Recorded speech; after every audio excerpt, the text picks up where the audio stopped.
वक्रतुंड महाकाय सूर्यकोटि समप्रभा निर्विघ्नं कुरु मे देव सर्वकार्येषु सर्वदा। ओम गं गणपतिये नमः।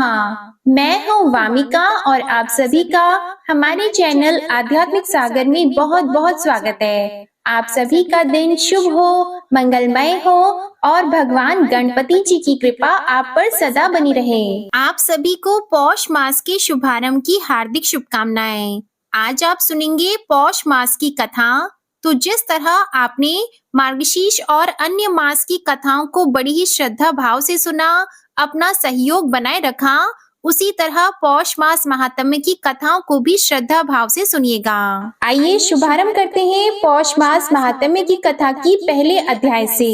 प्रेम से बोलिए भगवान गणपति जी की जय। नारद जी ने भगवान श्री नारायण से पूछा, अब मैं गणपति खंड को जो मनुष्यों के संपूर्ण मंगलों का भी मंगल स्वरूप तथा गणेश जी के जन्म वृतांत से परिपूर्ण है, उसे सुनना चाहता हूँ। हे जगदीश्वर, भला पार्वती जी के शुभ उदर से सुर श्रेष्ठ गणेश की उत्पत्ति कैसे हुई? किस प्रकार पार्वती देवी ने ऐसे पुत्र को प्राप्त किया? गणेश जी किस देवता के अंश से उत्पन्न हुए थे? उन्हें जन्म क्यों लेना पड़ा? वे अयोनिज थे अथवा किसी योनि से उत्पन्न हुए थे? उनका ब्रह्म तेज कैसा था? उनमें कितना पराक्रम था? उनकी तपस्या कैसी थी? वे कितने ज्ञानी थे तथा उनका यश कितना निर्मल था? जगदीश्वर नारायण, शंभु और ब्रह्मा के रहते हुए संपूर्ण विश्व में उनकी अग्र पूजा क्यों होती है?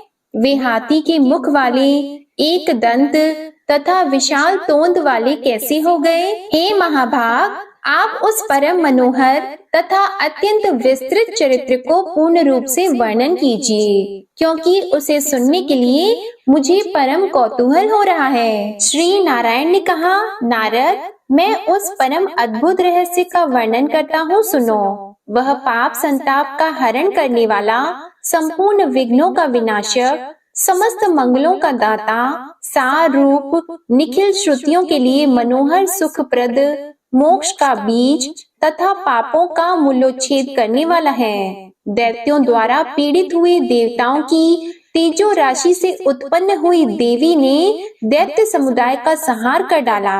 इसके बाद वे दक्ष की कन्या होकर प्रकट हुई। उस समय उन देवी का नाम सती था। उन्होंने अपने स्वामी शिवजी की निंदा होने के कारण योग धारणा द्वारा अपने शरीर का परित्याग कर दिया और फिर शैलराज की प्रिय पत्नी मैना की पेट से जन्म लिया।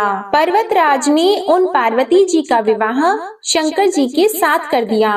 तब महादेव जी उन्हें साथ लेकर निर्जन वन में चले गए। वहाँ दीर्घ काल तक शंकर पार्वती का विहार चलता रहा।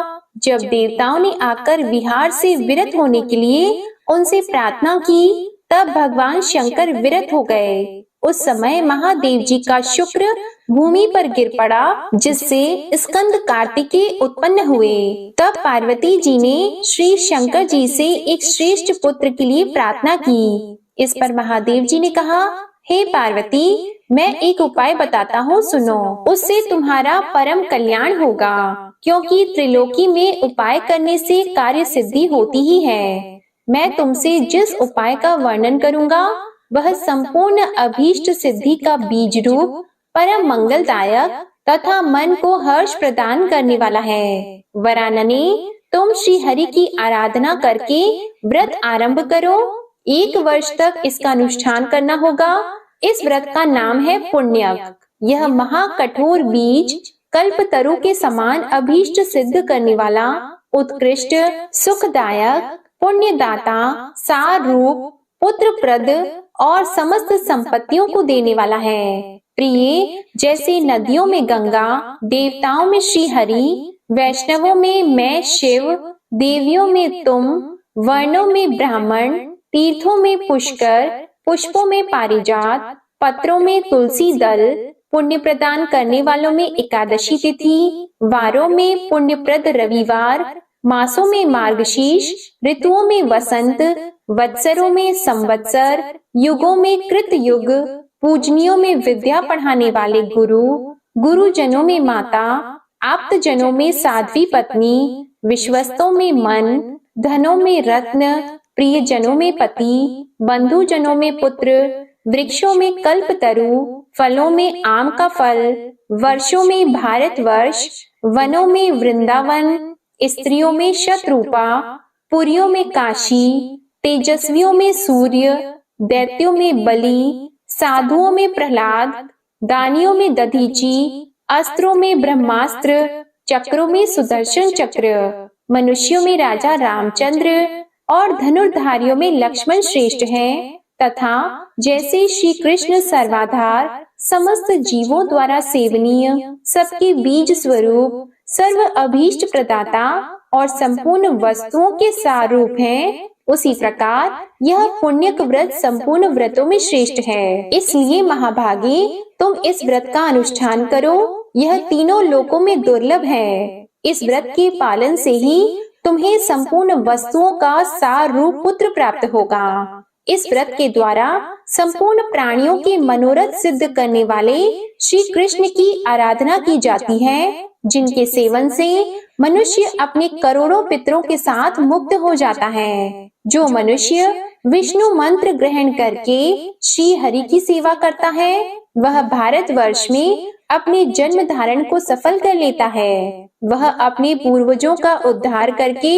निश्चय ही वैकुंठ में जाता है और श्री कृष्ण का पार्षद होकर सुख पूर्वक आनंद का उपभोग करता है। वह भक्त अपने भाई, बंधु बांधव, भृत्य, संगी, साथी तथा अपनी स्त्री का उद्धार करके श्री हरि के परम पद को प्राप्त हो जाता है। इसलिए गिरिजे, तुम इस परम दुर्लभ विष्णु मंत्र को ग्रहण करो और उस व्रत काल में इसी मंत्र का जप करो, क्योंकि यह पितरों की मुक्ति का कारण है। यों कहकर भगवान शंकर गिरिजा के साथ तुरंत ही गंगा तट पर गए और उन्होंने प्रसन्नता पूर्वक कवच तथा स्तोत्र सहित मनोहर विष्णु मंत्र पार्वती जी को बताया। मुनि, इसके बाद उन्होंने पार्वती जी से पूजा की विधि एवं नियमों का भी वर्णन किया।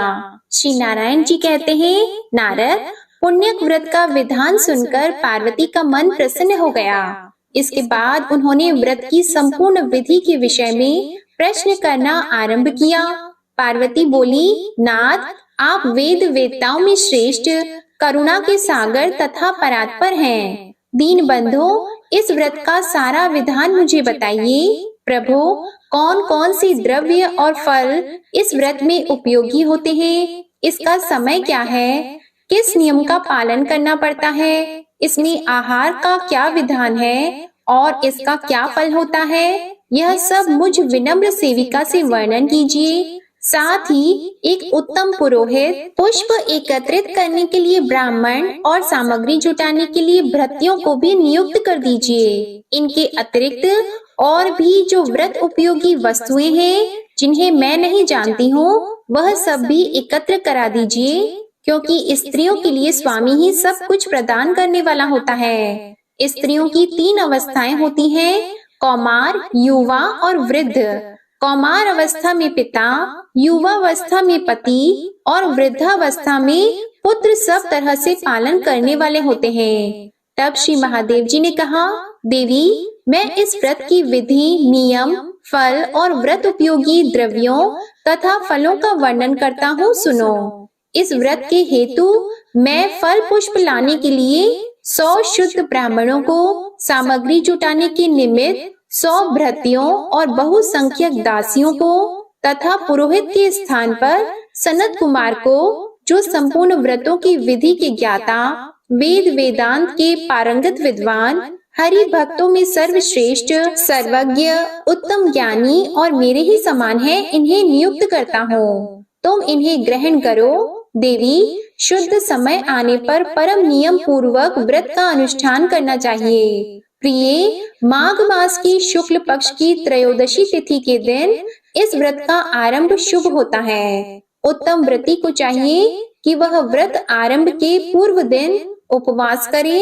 और शरीर को अत्यंत निर्मल करके यत्न पूर्वक वस्त्र को धोकर स्वच्छ कर ले। फिर दूसरे दिन अरुणोदय वेला में अर्थात सूर्योदय की वेला में शैया से उठ जाएं और मुख को शुद्ध करके निर्मल जल में स्नान करें। इसके बाद हरि स्मरण पूर्वक आचमन करके पवित्र हो जाएं। फिर भक्ति सहित श्री हरि को अर्घ देकर शीघ्र ही घर लौट आए। वहाँ धुली हुई धोती और चादर धारण करके पवित्र आसन पर बैठे। फिर आचमन और तिलक करके अपना नित्य कर्म समाप्त करें। इसके बाद पहले प्रयत्न पूर्वक पुरोहित का वरण करके स्वस्ति वाचन पूर्वक कलश स्थापना करें। फिर वेद विहित संकल्प करके इस व्रत का अनुष्ठान आरंभ करें। इसके बाद सौंदर्य नेत्र दीप्ति, विविध अंगों के सौंदर्य, पति सौभाग्य आदि के लिए विभिन्न वस्तुओं के संख्या सहित समर्पण करने की बात कहकर शंकर जी पुनः बोले, देवी पुत्र प्राप्ति के लिए पुष्पांड, नारियल, जंबीर तथा श्रीफल, इन फलों को श्री हरि के अर्पण करना चाहिए। हे दुर्गे, श्री कृष्ण की प्रसन्नता प्राप्ति के हेतु नाना प्रकार के स्वादिष्ट एवं मधुर नैवेद्यों का भोग लगाना चाहिए। सुव्रते, इस व्रत में श्री कृष्ण को प्रसन्न करने के लिए भक्ति सहित तुलसी दल से संयुक्त अनेक प्रकार के पुष्प निवेदन करना चाहिए। व्रती को चाहिए कि वह व्रत काल में जन्म जन्मांतर में अपने धन धान्य की समृद्धि के लिए प्रतिदिन 1 सहस्त्र ब्राह्मणों को भोजन कराएं। देवी प्रतिदिन पूजन काल में पुष्पों से भरी हुई 100 अंजलियां समर्पित करें तथा भक्ति की वृद्धि के लिए 100 बार प्रणाम करना चाहिए। सुव्रते, व्रत काल में 6 मास तक हविष्यान, 5 मास तक फलाहार और 1 पक्ष तक हवि का भोजन करें तथा 1 पक्ष तक केवल जल पीकर रहना चाहिए। अग्नि देव के लिए 100 अखंड रत्न दीपों का दान करना चाहिए और रात्रि में कुशासन बिछाकर नित्य जागरण करना उत्तम होता है। देवी, इस प्रकार व्रत के भली भांति पूर्ण होने पर तदंतर व्रत उद्यापन करना चाहिए। उस समय 308 डलियाएं जो वस्त्रों से आच्छादित तथा भोजन के पदार्थ, यज्ञोपवीत और मनोहर उपहारों से सजी हुई हो, इन्हें दान करना चाहिए। 1360 ब्राह्मणों को भोजन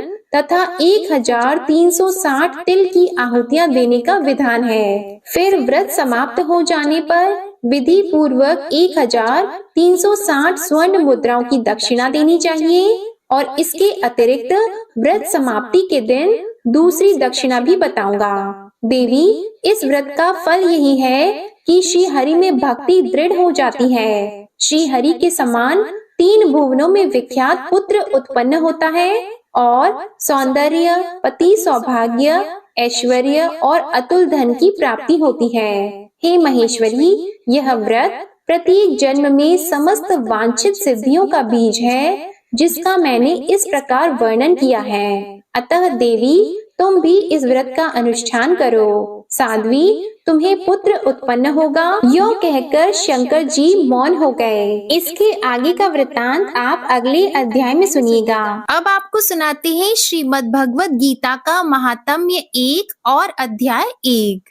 श्री पार्वती जी ने महादेव जी से पूछा, भगवान, आप सब तत्वों के ज्ञाता हैं। आपकी कृपा से मुझे श्री विष्णु संबंधी नाना प्रकार के धर्म सुनने को मिले, जो समस्त लोक का उद्धार करने वाले हैं। देवेश, अब मैं गीता का महात्म्य सुनना चाहती हूँ, जिसका श्रवण करने से श्री हरि की भक्ति बढ़ती है। तब श्री महादेव जी बोले, जिनका श्री विग्रह अलसी के फूल की तरह श्याम वर्ण का है, पक्षीराज गरुड़ ही जिनके वाहन है, जो अपनी महिमा से कभी च्युत नहीं होते तथा शेषनाग की शैया पर शयन करते हैं, उन भगवान महाविष्णु की हम उपासना करते हैं। एक समय की बात है, मूर दैत्य के नाशक भगवान विष्णु शेषनाग के रमणीय आसन पर सुखपूर्वक विराजमान थे। उस समय समस्त लोगों को आनंद देने वाली भगवती लक्ष्मी ने आदर पूर्वक प्रश्न किया। श्री लक्ष्मी जी ने पूछा, भगवान, आप संपूर्ण जगत का पालन करते हुए भी अपने ऐश्वर्य के प्रति उदासीन से होकर जो इस क्षीर सागर में नींद ले रहे हैं, इसका क्या कारण है? तब श्री भगवान बोले, सुमुखी, मैं नींद नहीं लेता हूँ, अपितु तत्व का अनुसरण करने वाली अंतर्दृष्टि के द्वारा अपने ही माहेश्वर तेज का साक्षात्कार कर रहा हूँ। यह वही तेज है जिसका योगी पुरुष कुशाग्र बुद्धि के द्वारा अपने अंतःकरण में दर्शन करते हैं तथा जिसे मीमांसक विद्वान वेदों का सार तत्व निश्चित करते हैं। वह माहेश्वर तेज एक अजर प्रकाश स्वरूप आत्म स्वरूप रोग शोक से रहित अखंड आनंद का पुंज निष्पंद तथा द्वैत रहित है। इस जगत का जीवन उसी के अधीन है, मैं उसी का अनुभव करता हूँ। देवेश्वरी, यही कारण है कि मैं तुम्हें नींद लेता सा प्रतीत हो रहा हूँ। श्री लक्ष्मी जी ने कहा, ऋषिकेश, आप ही योगी पुरुषों के ध्येय हैं, आपके अलावा भी कोई ध्यान करने योग्य तत्व है, यह जानकर मुझे बड़ा कौतूहल हो रहा है। इस चराचर जगत की सृष्टि और संहार करने वाले स्वयं आप ही हैं। आप सर्व समर्थ हैं। इस प्रकार की स्थिति में होकर भी यदि आप उस परम तत्व से भिन्न हैं, तो मुझे उसका बोध कराइए। तब श्री भगवान बोले, प्रिय, आत्मा का स्वरूप द्वैत और अद्वैत से अलग, भाव और अभाव से मुक्त तथा आदि और अंत से रहित है। शुद्ध ज्ञान के प्रकाश से उपलब्ध होने वाला तथा परमानंद स्वरूप होने के कारण एकमात्र सुंदर है, वही मेरा ईश्वरीय रूप है। आत्मा का एकत्व ही सबके द्वारा जानने योग्य है। गीता शास्त्र में इसी का प्रतिपादन हुआ है। अमित तेजस्वी भगवान विष्णु के ये वचन सुनकर लक्ष्मी देवी ने शंका उपस्थित करते हुए कहा, भगवान, यदि आपका स्वरूप स्वयं परमानंदमय और मन वाणी की पहुंच के बाहर है, तो गीता कैसे उसका बोध कराती है? मेरे इस संदेह का निवारण कीजिए। श्री भगवान बोले, सुंदरी, सुनो, मैं गीता में अपनी स्थिति का वर्णन करता हूँ। क्रमशः 5 अध्यायों को तुम 5 मुख जानो, 10 अध्यायों को 10 भुजाएं समझो तथा 1 अध्याय को उदर और 2 अध्यायों को दोनों चरण कमल जानो। इस प्रकार ये 18 अध्यायों की वांग्मयी ईश्वरीय मूर्ति ही समझनी चाहिए। यह ज्ञान मात्र से ही महान पापों का नाश करने वाली है। जो उत्तम बुद्धि वाला पुरुष गीता के 1 या आधे अध्याय का अथवा 1 आधे या चौथाई श्लोक का भी प्रतिदिन अभ्यास करता है, वह सुशर्मा के समान मुक्त हो जाता है। श्री लक्ष्मी जी ने पूछा, देव, सुशर्मा कौन था, किस जाति का था और किस कारण से उसकी मुक्ति हुई?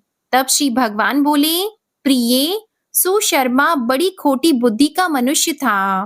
पापियों का तो वह शिरोमणि ही था।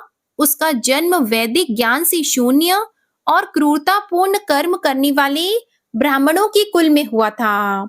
वह न ध्यान करता था, न जप करता, न होम करता था, न अतिथियों का सत्कार करता था। वह लंपट होने के कारण सदा विषयों के सेवन में ही लगा रहता था। हल जोतता और पत्ते बेचकर अपनी जीविका चलाता था। उसे मदिरा पीने का व्यसन था तथा वह मांस भी खाया करता था। इस प्रकार उसने अपने जीवन का दीर्घ काल व्यतीत कर दिया। एक दिन मूढ़ बुद्धि सुशर्मा पत्ते लाने के लिए किसी ऋषि की वाटिका में घूम रहा था। इसी बीच में काल रूपधारी काले सांप ने उसे डस लिया। सुशर्मा की मृत्यु हो गई। इसके बाद वह अनेकों नरकों में जा वहां की यातनाएं भोगकर मृत्यु लोक में लौट आया और वहां बोझ ढोने वाला बैल हुआ। उस समय किसी पंगु ने अपने जीवन को आराम से व्यतीत करने के लिए उसे खरीद लिया। बैल ने अपनी पीठ पर पंगु का भार ढोते हुए बड़े कष्ट से 7-8 वर्ष बिताए। एक दिन पंगु ने किसी ऊंचे स्थान पर बहुत देर तक बड़ी तेजी के साथ उस बैल को घुमाया। इससे वह थककर बड़ी ही तेजी से पृथ्वी पर गिरा और मूर्छित हो गया। उस समय वहां कौतूहलवश आकृष्ट होकर बहुत से लोग एकत्रित हो गए। उस जन समुदाय में से किसी पुण्यात्मा व्यक्ति ने उस बैल का कल्याण करने के लिए उसे अपना पुण्य दान किया। इसके बाद कुछ दूसरे लोगों ने भी अपने अपने पुण्यों को याद करके उन्हें उसके लिए दान किया। उस भीड़ में एक वैश्या भी खड़ी थी। उसे अपने पुण्य का पता नहीं था, तो भी उसने लोगों की देखा देखी उस बैल के लिए कुछ त्याग किया। इसके बाद यमराज के दूत उस मरे हुए प्राणी को पहले यमपुरी में ले गए। वहां यह विचार कर कि यह वैश्या के दिए हुए पुण्य से पुण्यवान हो गया है, उसे छोड़ दिया गया। फिर वह भूलोक में आकर उत्तम कुल और शील वाले ब्राह्मणों के घर में उत्पन्न हुआ। उस समय भी उसे अपने पूर्व जन्म की बातों का स्मरण बना रहा। बहुत दिनों के बाद अपने अज्ञान को दूर करने वाले कल्याण तत्व का जिज्ञासु होकर वह उस वैश्या के पास गया और उसके दान की बात बताते हुए उसने पूछा, तुमने कौन सा पुण्य दान किया था?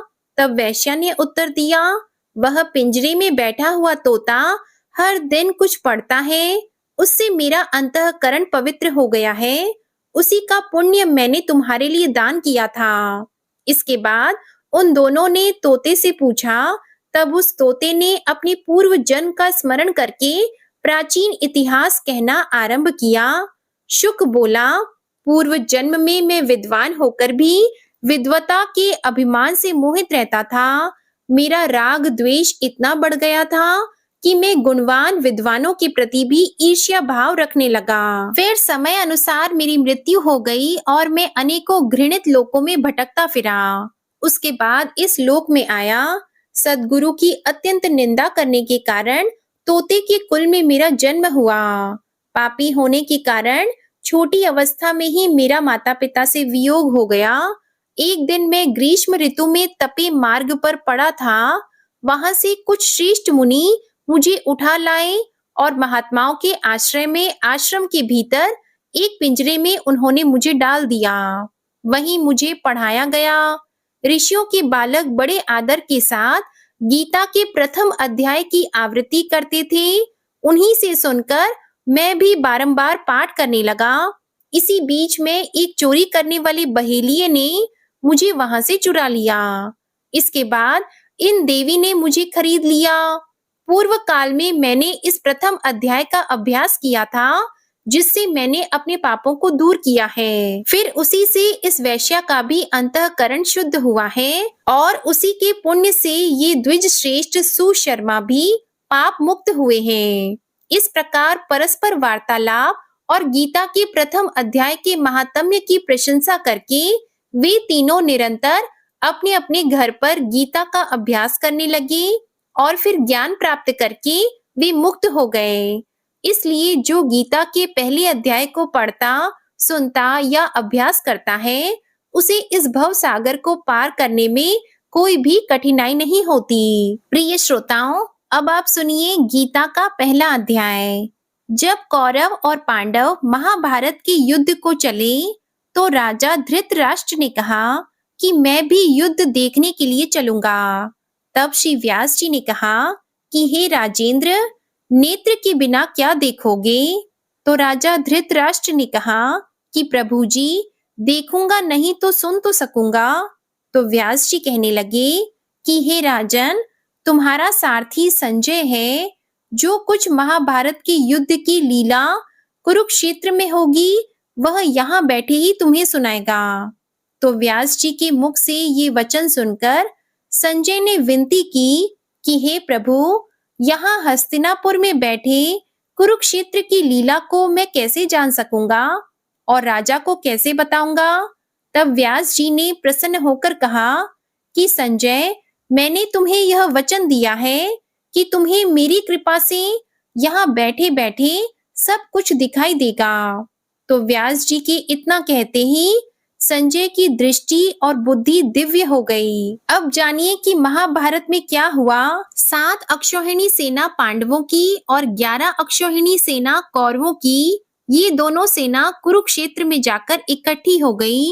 तो धृतराष्ट्र ने पूछा कि संजय, धर्म के क्षेत्र कुरुक्षेत्र में युद्ध की इच्छा से इकट्ठे हुए मेरे और पांडु पुत्रों ने क्या किया? तो संजय ने कहा, उस समय राजा दुर्योधन ने व्यूह रचना युक्त पांडवों की सेना को देखकर और द्रोणाचार्य के पास जाकर यह वचन कहा, हे आचार्य, आपके बुद्धिमान शिष्य द्रुपद पुत्र धृष्टद्युम्न के द्वारा व्यूहाकार खड़ी की हुई पांडु पुत्रों की इस बड़ी भारी सेना को देखिए। इस सेना में बड़े बड़े धनुषों वाले तथा युद्ध में भीम और अर्जुन के समान शूरवीर और विराट तथा महारथी राजा द्रुपद, धृष्टकेतु और चेकितान तथा बलवान काशीराज, पुरुजित, कुंती भोज और मनुष्यों में श्रेष्ठ शैव्य, पराक्रमी युद्धामन्यु तथा बलवान उत्तमौजा, सुभद्रा पुत्र अभिमन्यु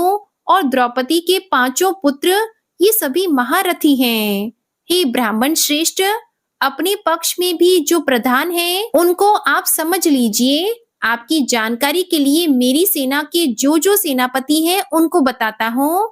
आप द्रोणाचार्य और पितामह भीष्म तथा कर्ण और संग्राम विजयी कृपाचार्य तथा वैसे ही अश्वत्थामा, विकर्ण और सोमदत्त का पुत्र भूरिश्रवा और भी मेरे लिए जीवन की आशा त्याग देने वाले बहुत से शूरवीर, अनेक प्रकार के अस्त्रों शस्त्रों से सुसज्जित और सब के सब युद्ध में चतुर हैं। भीष्म पितामह द्वारा रक्षित हमारी वह सेना सब प्रकार से अजेय है और भीम द्वारा रक्षित इन लोगों की यह सेना जीतने में सुगम है।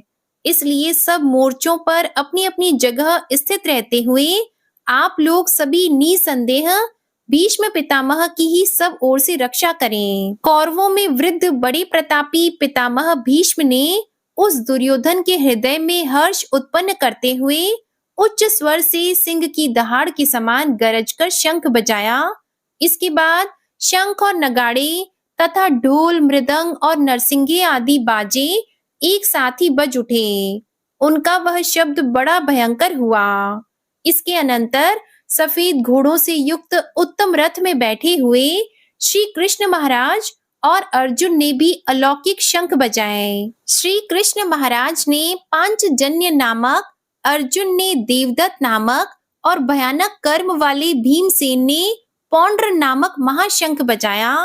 कुंती पुत्र राजा युधिष्ठिर ने अनंत विजय नामक और नकुल तथा सहदेव ने सुघोष और मणिपुष्पक नामक शंख बजाए। श्रेष्ठ धनुष वाले काशीराज और महारथी शिखंडी और धृष्टद्युम्न तथा राजा विराट और अजय, सात्यकी, राजा द्रुपद और द्रौपदी के 5 पुत्र और बड़ी भुजा वाले सुभद्रा पुत्र अभिमन्यु, इन सभी ने, हे राजन, सब ओर से अलग अलग शंख बजाए और उस भयानक शब्द ने आकाश और पृथ्वी को भी गुंजाते हुए धार्तराष्ट्रों के अर्थात आपके पक्ष वालों के हृदय विदीर्ण कर दिए। हे राजन, इसके बाद कपिध्वज अर्जुन ने मोर्चा बांधकर डटे हुए धृतराष्ट्र संबंधियों को देखकर उस शस्त्र चलाने की तैयारी के समय धनुष उठाकर ऋषिकेश श्री कृष्ण महाराज से यह वचन कहा, हे अच्युत, मेरे रथ को दोनों सेनाओं के बीच में खड़ा कीजिए और जब तक कि मैं युद्ध क्षेत्र में डटे हुए युद्ध के अभिलाषी इन विपक्षी योद्धाओं को भली प्रकार देख न लूं कि इस युद्ध रूप व्यापार में मुझे किन किन के साथ युद्ध करना योग्य है, तब तक उसे खड़ा रखिए। दुर्बुद्धि दुर्योधन का युद्ध में हित चाहने वाले जो ये राजा लोग इस सेना में आए हैं, इन युद्ध करने वालों को मैं देखूंगा। संजय बोले, हे धृतराष्ट्र, अर्जुन द्वारा इस प्रकार कहे हुए महाराज श्री कृष्णचंद्र ने दोनों सेनाओं के बीच में भीष्म और द्रोणाचार्य के सामने और संपूर्ण राजाओं के सामने उत्तम रथ को खड़ा करके इस प्रकार कहा कि हे पार्थ, युद्ध के लिए जुटे हुए इन कौरवों को देख। इसके बाद पृथा पुत्र अर्जुन ने उन दोनों सेनाओं में स्थित ताऊ चाचों को, दादों परदादों को, गुरुओं को, मामाओं को, भाइयों को, पुत्रों को, पौत्रों को तथा मित्रों को, ससुरों को और सुहृदों को भी देखा। उन उपस्थित संपूर्ण बंधुओं को देखकर वे कुंती पुत्र अर्जुन अत्यंत करुणा से युक्त होकर शोक करते हुए यह वचन बोले। अर्जुन बोले, हे कृष्ण, युद्ध क्षेत्र में डटे हुए युद्ध के अभिलाषी इस स्वजन समुदाय को देखकर मेरे अंग शिथिल हुए जा रहे हैं और मेरा मुख सूखा जा रहा है और मेरे शरीर में कंप और रोमांच हो रहा है। हाथ से गांडीव धनुष गिर रहा है और त्वचा भी बहुत जल रही है। तथा मेरा मन भ्रमित हो रहा है, इसलिए मैं खड़ा रहने को भी समर्थ नहीं हूँ। हे केशव, मैं लक्षणों को भी विपरीत देख रहा हूँ और युद्ध में स्वजन समुदाय को मारकर कल्याण भी नहीं देखता। हे कृष्ण, मैं न तो विजय चाहता हूँ और न राज्य तथा सुखों को ही। हे गोविंद, हमें ऐसे राज्य से क्या प्रयोजन है अथवा ऐसे भोगों से और जीवन से भी क्या लाभ है। हमें जिनके लिए राज्य, भोग और सुख आदि अभीष्ट हैं, वे ही ये सब धन और जीवन की आशा को त्याग कर युद्ध में खड़े हैं। गुरुजन, ताऊ, चाचे, लड़के और उसी प्रकार दादे, मामे, ससुर, पौत्र, साले तथा और भी संबंधी लोग हैं। हे मधुसूदन, मुझे मारने पर भी अथवा तीनों लोगों के राज्य के लिए भी मैं इन सबको मारना नहीं चाहता। फिर पृथ्वी के लिए तो कहना ही क्या। हे जनार्दन, धृतराष्ट्र के पुत्रों को मारकर हमें क्या प्रसन्नता होगी। इन आतताइयों को मारकर तो हमें पाप ही लगेगा। इसलिए हे माधव, अपने ही बांधव धृतराष्ट्र के पुत्रों को मारने के लिए हम योग्य नहीं हैं, क्योंकि अपने ही कुटुंब को मारकर हम कैसे सुखी होंगे। यद्यपि लोभ से भ्रष्ट चित्त हुए ये लोग कुल के नाश से उत्पन्न दोष को और मित्रों से विरोध करने में पाप को नहीं देखते, तो भी हे जनार्दन, कुल के नाश से उत्पन्न दोष को जानने वाले हम लोगों को इस पाप से हटने के लिए क्यों नहीं विचार करना चाहिए। कुल के नाश से सनातन कुल धर्म नष्ट हो जाते हैं। धर्म के नाश हो जाने पर संपूर्ण कुल में पाप भी बहुत फैल जाता है। हे कृष्ण, पाप के अधिक बढ़ जाने से कुल की स्त्रियां अति दूषित हो जाती हैं और हे वार्ष्णेय, स्त्रियों के दूषित हो जाने पर वर्ण संकर उत्पन्न होता है। वर्ण संकर कुल घातियों को और कुल को नरक में ले जाने के लिए ही होता है। लुप्त हुई पिंड और जल की क्रिया वाले अर्थात श्राद्ध और तर्पण से वंचित इनके पितर लोग भी अधोगति को प्राप्त होते हैं। इन वर्ण संकर कारक दोषों से कुल घातियों के सनातन कुल, धर्म और जाति धर्म नष्ट हो जाते हैं। हे जनार्दन, जिनका कुल धर्म नष्ट हो गया है, ऐसे मनुष्यों का अनिश्चित काल तक नरक में वास होता है, ऐसा हम सुनते आए हैं। हाँ शोक, हम लोग बुद्धिमान होकर भी महान पाप करने को तैयार हो गए हैं, जो राज्य और सुख के लोभ से स्वजनों को मारने के लिए तत्पर हुए हैं। यदि मुझ शस्त्र रहित और सामना न करने वाले को शस्त्र हाथ में लिए हुए धृतराष्ट्र के पुत्र रण में मार डाले, तो वह मारना भी मेरे लिए अधिक कल्याणकारक होगा। संजय बोले, रणभूमि में शोक से उद्विग्न मन वाले अर्जुन इस प्रकार कहकर बाण सहित धनुष को त्याग कर रथ के पिछले भाग में बैठ गए। श्रीमद् भगवद गीता का पहला अध्याय संपूर्ण हुआ। प्रिय श्रोताओं, आइए अब गजेंद्र मोक्ष स्तोत्र का पाठ करते हैं। इस माह में गजेंद्र मोक्ष स्तोत्र पढ़ने मात्र से जहाँ सभी प्रकार के ऋण कर्ज से मुक्ति मिलती है, वहीं दसों दिशाओं से शुभ फल दिलाने में भी सक्षम है। इस स्तोत्र का जाप करने से जीवन में किसी भी प्रकार की परेशानी से मुक्ति मिल जाती है। इस स्तोत्र में हाथी और मगरमच्छ के साथ हुए युद्ध का वर्णन किया गया है और गजेंद्र जब युद्ध से हार जाता है तो भगवान श्री हरि विष्णु का ध्यान करके उनकी स्तुति करता है और उस स्तुति से प्रसन्न होकर भगवान श्री हरि विष्णु आते हैं और उसे मोक्ष प्रदान करते हैं। प्रिय भक्त जनों, इस पाठ को करते समय अगर हम अपने मन में यह भावना रखें कि हे श्री हरि विष्णु जी, हे मेरे प्रभु, जिस प्रकार से आपने गजेंद्र को उसकी परेशानी से बाहर निकाला, उसी प्रकार से हमें भी हमारी परेशानियों से बाहर निकालिए। तो मानिए निश्चित ही भगवान श्री हरि विष्णु हमारी मदद के लिए स्वयं आते हैं।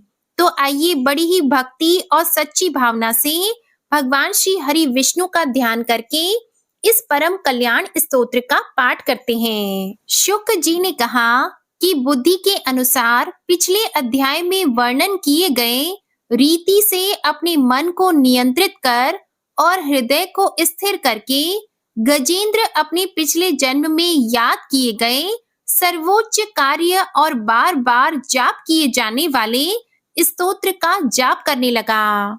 गजेंद्र ने मन ही मन श्री हरि विष्णु को ध्यान करते हुए कहा कि जिनके प्रवेश करने से शरीर और मस्तिष्क चेतन की तरह व्यवहार करने लगते हैं, ओम द्वारा लक्षित और पूरे शरीर में प्रकृति और पुरुष के रूप में प्रवेश करने वाले उस सर्वशक्तिमान देवता का मैं मन ही मन स्मरण करता हूँ, जिनके सहारे ये पूरा संसार टिका हुआ है, जिनसे ये संसार अवतरित हुआ है, जिन्होंने प्रकृति की रचना की है और जो खुद उसके रूप में प्रकट हैं, लेकिन इसके बावजूद भी वो इस दुनिया से सर्वोपरि और श्रेष्ठ हैं। ऐसे अपने आप और बिना किसी कारण के भगवान की मैं शरण में जाता हूँ।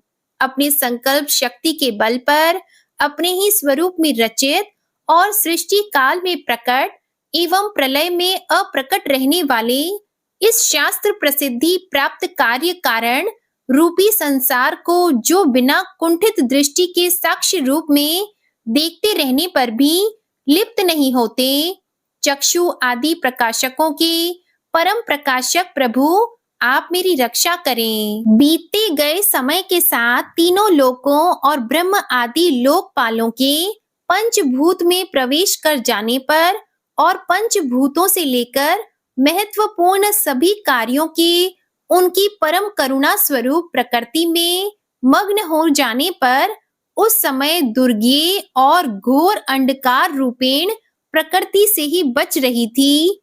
उस अंधकार से परे अपने परम धाम में जो सर्वव्यापी भगवान सभी दिशाओं में प्रकाशित होते रहते हैं, वो भगवान मेरी रक्षा करें। विभिन्न नाट्य रूपों में अभिनय करने वाले और उस अभिनेता के वास्तविक स्वरूप को जिस प्रकार से साधारण लोग भी नहीं पहचान पाते, उसी तरह से सत्व प्रधान देवता और महर्षि भी जिनके स्वरूप को नहीं जान पाते, ऐसे में कोई साधारण प्राणी उनका वर्णन कैसे कर सकता है। ऐसे दुर्गम चरित्र वाले भगवान मेरी रक्षा करें। अनेकों शक्ति से मुक्त सभी प्राणियों को आत्म बुद्धि प्रदान करने वाले, सबके बिना कारण हित और अतिशय साधु स्वभाव ऋषि मुनि जन जिनके परम स्वरूप को देखने की इच्छा के साथ वन में रहकर अखंड ब्रह्मचार्य तमाम अलौकिक व्रतों को नियमों के अनुसार पालन करते हैं, ऐसे प्रभु ही मेरी गति है। वह जिनका हमारी तरह ना तो जन्म होता है और ना जिनका अहंकार में कोई भी काम नहीं होता, जिनके निर्गुण रूप का ना कोई नाम है और ना कोई रूप है, इसके बावजूद भी वह समय के साथ इस संसार की सृष्टि और प्रलय के लिए अपनी इच्छा से अपने जन्म को स्वीकार करते हैं। उस अनंत शक्ति वाले परम ब्रह्मा परमेश्वर को मेरा नमस्कार है। प्राकृत आकार रहित और अनेक रूप वाले अद्भुत भगवान को मेरा बार बार नमस्कार है। स्वयं प्रकाशित सभी साक्ष्य परमेश्वर को मेरा शत शत नमन है। वैसे देव जो मन वाणी और चित्त वृत्तियों से परे हैं, उन्हें मेरा बारंबार नमस्कार है। विवेक से परिपूर्ण पुरुष के द्वारा सभी सत्व गुणों से परिपूर्ण निवृत्ति धर्म के आचरण से मिलने वाले योग्य मोक्ष सुख की अनुभूति रूपी भगवान को मेरा नमस्कार है। सभी गुणों के स्वीकार शांत रजोगुण को स्वीकार करके अत्यंत और तमोगुण को अपनाकर मूड से जाने जाने वाले बिना भेद के और हमेशा सद्भाव से ज्ञान धनी प्रभु को मेरा नमस्कार है। शरीर के इंद्रिय के समुदाय रूप सभी पिंडों के ज्ञाता सभी के स्वामी और साक्षी स्वरूप देव आपको मेरा नमस्कार है।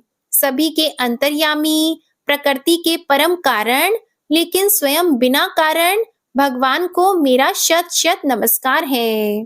सभी इंद्रियों और सभी विषयों के जानकार सभी प्रतीतियों के कारण रूप संपूर्ण जड़ प्रपंच और सबकी मूलभूता अविद्या के द्वारा सूचित होने वाले और सभी विषयों में अविद्या रूप से भासने वाले भगवान को मेरा नमस्कार है। सबके कारण लेकिन स्वयं बिना कारण होने पर भी, बिना किसी परिणाम के होने की वजह से, अन्य कारणों से भी विलक्षण कारण, आपको मेरा बार बार नमस्कार है। सभी वेदों और शास्त्रों के परम तात्पर्य, मोक्ष रूपी और श्रेष्ठ पुरुषों की परम गति देवता को मेरा नमस्कार है। वह जो त्रिगुण रूपों में छिपी हुई ज्ञान रूपी अग्नि है, वैसे गुणों में हलचल होने पर जिनके मन मस्तिष्क में संसार को रचने की वृत्ति उत्पन्न हो उठती हो, और जो आत्मा तत्व की भावना के द्वारा विधि निषेध रूप शास्त्र से भी ऊपर उठे हो, जो महाज्ञानी महात्माओं में स्वयं प्रकाशित हो रहे हो, ऐसे भगवान को मेरा नमस्कार है। मेरे जैसे शरणागत पशु के समान जीवों की अविद्या रूप फांसी को पूर्ण रूप से काट देने वाले परम दयालु और दया दिखने में कभी भी आलस नहीं करने वाले भगवान को मेरा नमस्कार है। अपने अंश से सभी जीवों के मन में अंतर्यामी रूप से प्रकट होने वाले सर्वनियंता अनंत परमात्मा, आपको मेरा नमस्कार है। जो शरीर, पुत्र, मित्र, घर और संपत्ति सहित कुटुंबियों में अशक्त लोगों के द्वारा कठिनाई से मिलते हो, और मुक्त पुरुषों के द्वारा अपने हृदय में निरंतर चिंतित ज्ञान स्वरूप सर्वसमर्थ परमेश्वर को मेरा नमस्कार है। वह जिन्हें धर्म, अभिलषित भोग, धन और मोक्ष की कामना से मनन करके लोग अपनी मनचाही इच्छा पूर्ण कर लेते हैं, अपितु जिन्हें विभिन्न प्रकार के अयाचित भोग और अविनाशी पार्षद शरीर भी देते हैं, वैसे अत्यंत दयालु प्रभु मुझे इस प्रकार के विपदा से हमेशा के लिए बाहर निकालें। वह जिनके एक से अधिक भक्त हैं, जो मुख्य रूप से एकमात्र उसी भगवान की शरण में हैं, जो धर्म, अर्थ आदि किसी भी पदार्थ की अभिलाषा नहीं रखते हैं, जो केवल उन्हीं के परम मंगलमय एवं अत्यंत विलक्षण चरित्र का गुणगान करते हुए उनके आनंदमय समुद्र में गोती लगाते रहते हैं, उन अविनाशी, सर्वव्यापी, सर्वमान्य ब्रह्म आदि के भी नियामक, अभक्तों के लिए भी हमेशा प्रकट होने वाले, भक्ति योग द्वारा प्राप्त, अत्यंत निकट होने पर भी माया के कारण अत्यंत दूर महसूस होने वाले, इंद्रियों के द्वारा अगम्य और अत्यंत दुर्विज्ञेय, अंतर्रहित लेकिन सभी के आदि कारक और सभी तरफ से परिपूर्ण उस भगवान की मैं स्तुति करता हूँ। वो जो ब्रह्मा सहित सभी देवता, चारों वेद, समस्त चर और अचर जीव के नाम और आकृति भेद से जिनके अत्यंत क्षुद्र अंशों से रचित हैं, जिस तरह से जलती हुई अग्नि की लपटें और सूरज की किरणें हर बार निकलती हैं और फिर से अपने कारण में लीन हो जाती है, उसी प्रकार बुद्धि, मस्तिष्क, इंद्रियां और नाना योनियों के शरीर, जिन सभी गुणों से प्राप्त शरीर जो स्वयं प्रकाश परमात्मा से अवतरित होकर फिर से उन्हीं में लीन हो जाता है। वह भगवान जो ना तो देवता है, ना असुर, ना मनुष्य और ना ही मनुष्य से नीचे किसी अन्य योनि के प्राणी, ना ही वो स्त्री है, ना पुरुष और ना ही नपुंसक, और ना ही वो कोई ऐसे जीव हैं जिनका इन तीनों ही श्रेणी में समावेश है। वो ना तो गुण है, ना कर्म है, वो ना ही कार्य है और ना ही कारण। इन सभी योनियों का निषेध होने पर जो बचता है वही उनका असली रूप है। ऐसे प्रभु मेरा उत्थान करने के लिए प्रकट हो। अब मैं इस मगरमच्छ के चंगुल से आजाद होने के बाद जीवित नहीं रहना चाहता। इसकी वजह यह है कि मैं सभी तरफ से अज्ञानता से ढके इस हाथी के शरीर का क्या करूं?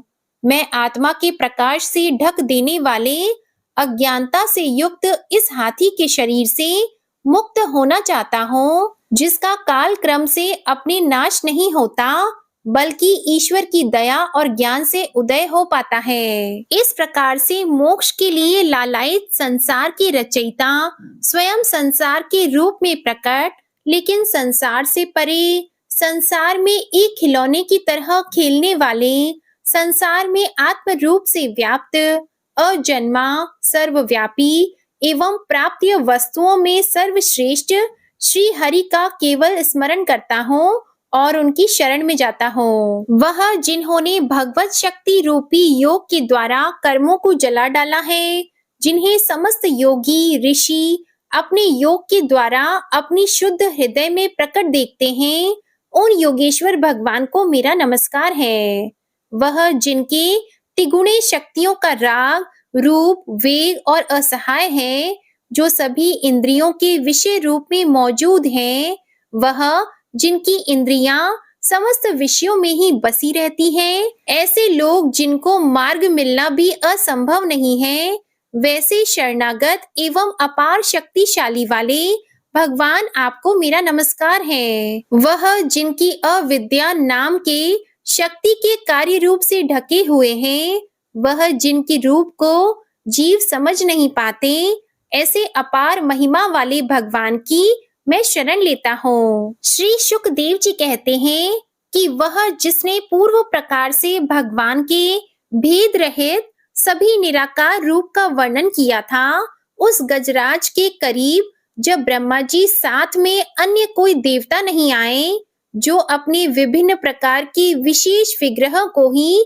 अपना रूप मानते हैं, ऐसे में साक्षात विष्णु जी, जो सभी के आत्मा होने के कारण सभी देवताओं के रूप हैं, तब वहां प्रकट हुए। गजराज को इस प्रकार से दुखी देखकर और उसके पढ़े गए स्तुति को सुनकर चक्रधारी प्रभु इच्छा अनुसार वेग वाले गरुड़ की पीठ पर सवार होकर सभी देवों के साथ उस स्थान पर पहुंचे जहां वह गज था। सरोवर के अंदर महाबलशाली मगरमच्छ द्वारा जकड़े और दुखी उस हाथी ने आसमान में गरुड़ की पीठ पर बैठे और हाथों में चक्र लिए भगवान विष्णु को आते हुए जब देखा, तो वह अपनी सूंड में पहले से ही उनकी पूजा के लिए रखे कमल के फूल को श्री हरि पर बरसाते हुए कहने लगा, सर्व पूज्य भगवान श्री हरि, आपको मेरा प्रणाम। सर्व पूज्य भगवान श्री हरि, आपको मेरा नमस्कार। लाचार हाथी को देखकर श्री हरि विष्णु गरुड़ से नीचे उतरकर सरोवर में उतर आए और बेहद दुखी होकर ग्राह सहित उस गज को तुरंत ही सरोवर से बाहर निकाल आए और देखते ही देखते अपने चक्र से मगरमच्छ के गर्दन को काट दिए और हाथी को उस पीड़ा से बाहर निकाल लिया। प्रिय भक्तजनों, इस प्रकार गजेंद्र मोक्ष स्तोत्र संपूर्ण हुआ। प्रेम से बोलिए भगवान श्री हरि विष्णु जी की जय। जय माता लक्ष्मी जी, जय हो नारायण भगवान की। आज की कथा अगर पसंद आए तो वीडियो को लाइक करके चैनल को जरूर सब्सक्राइब कीजिएगा और पौष मास की सभी कथाओं को अपना प्यार अवश्य दीजिएगा। इसी के साथ आज आप हमारे चैनल पर संतोषी माता की व्रत कथा भी जरूर सुनिएगा। जय जय श्री राधे कृष्णा।